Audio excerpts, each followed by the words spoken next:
អនុមោទនីដោយថ្ងៃនេះជាថ្ងៃអភិសិរិយមង្គលមួយរបស់ញាតិញោមផងនៅក្នុងព្រះរាជាណាចក្រកម្ពុជាជាថ្ងៃ9វិច្ឆិកាពិធីបុណ្យឯករាជ្យជាតិខួបលើកទី72ក្នុងនោះដោយទឹកចិត្តជ្រះថ្លារបស់លោកជំទាវអ្នកអង្គការម៉ៅចំណានគិតមេងប្រធានសមាគមសិល្បករខ្មែរបានដឹកនាំសិល្បករសិល្បករនីប្រមាណជាង40នាក់បានបំពេញនៅមហាកុសលក្នុងការថ្វាយនៅទេយ្យទានបង្សកូលផ្សាយមេត្តាធម៌និងបានចម្រើននៅមេត្តាចិត្តក្នុងសមាធិ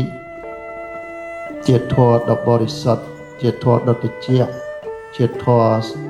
រងាប់បង់នៅភ្លើងទុក្ខភ្លើងកិលេសជាធម៌នាំមកនៅសិរីសួស្តីដល់សព្វសត្វទាំងឡាយដើម្បីឧទ្ទិសជូនចំពោះព្រះ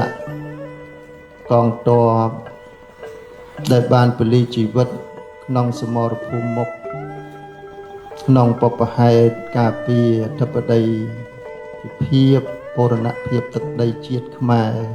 ដោយលោកលះបង់សាច់ស្រស់ឈាមស្រស់យកទ្រុងជារនាំងរបាំងនៅក្របកន្សេង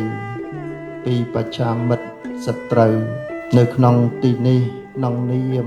ទឹកចិត្តនៃប្រជាពលរដ្ឋគ្រប់រូបទាំងប្រសង់ទាំងញាតិញោមទាំងអស់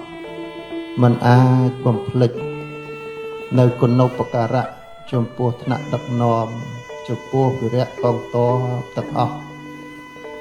ដែលបានការពារជាតិខ្មែរឲ្យតាំងនៅគង់វង្សជាតិរបស់យើងដូចជាអភ័ព្វ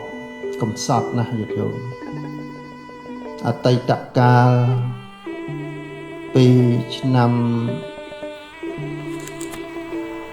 1200ខ្មែរយើងមាន10លាននាក់មកឆ្នាំ1863ខ្មែរយើងនៅ8សែននាក់8សែននាក់យល់រហូតដល់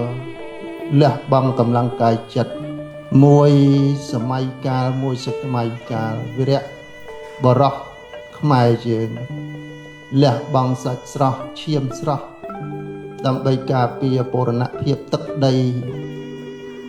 ជាតិខ្មែរដែលមានទង់ជាតិជាអត្តសញ្ញាណមិនឲ្យបាត់បង់គ្រប់សម័យកាលទាំងអស់រហូតដល់ដំណាក់កាលសម័យខ្មែរក្រហមនៅសល់ឡើងរហូតដល់7លាននាក់ប៉ុន្តែត្រូវស្លាប់ជិត3លាននាក់ពី79ដោយការរំដោះរណសេរីមានសម្ដេចទាំង3ព្រាបបីដូរជាម្ដាយឪពុកថែរក្សាកូនចៅ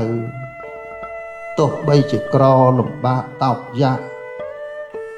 ស្រេកឃ្លានបែកបាក់ម្ដាយឪពុកស្វាមីភរិយាពរាពិការប្រទេសខ្ទេចខ្ទាំយ៉ាងណាប៉ុន្តែការកសាងសាមគ្គីនៃកម្លាំងជាតិមកដល់ពេលនេះខ្មែរយើងបានរួបរวมគ្នាបានកសាងរហូតដល់ធនធានពលរដ្ឋជិត17លាននាក់មកវិញប៉ុន្តែសត្រូវទាំងឡាយនៅតែយាយីបៀតបៀនមិនចង់ឲ្យយើងបានសុខដូនតារបស់យើងត្រូវលះបង់នៅដីកម្ពុជាក្រោមច្រើនត្រូវលះបង់នៅដីខាងចរិននោះក៏ច្រើនឲ្យនៅសល់តិចតួចឲ្យតែបានសុខប៉ុន្តែជីវិតរបស់សត្វលោកដែលមានមហិច្ឆតានៃលោភៈចិត្តនៅតែចិញ្ចឹមចិត្តចង់បានបៀតបៀនចំណែកនិន្ទាឈ្នានេះនៅប្រទេសជាតិរបស់យើងដ៏តូចមួយនេះ ប៉ុន្តែឥឡូវនេះពលឹងជាតិខ្មែរមិនថាតែព្រះសង្ឃពុទ្ធបរិស័ទទេសំដីតែពលឹងដូនតាពពកបរោះរបស់យើងក៏ត្រូវតែមានស្មារតីជាតិនិយមមនសិការៈដោយសតិបញ្ញាពីពេលនេះទៅយើងរួមសាមគ្គីទាំងកម្លាំងកាយកម្លាំងចិត្តយើងខ្លាំងទៅយើងរស់យើងខ្សោយគ្មានអ្នកណារកយុត្តិធម៌ឲ្យយើងក្រៅអំពីខ្លួនយើងទេជឿ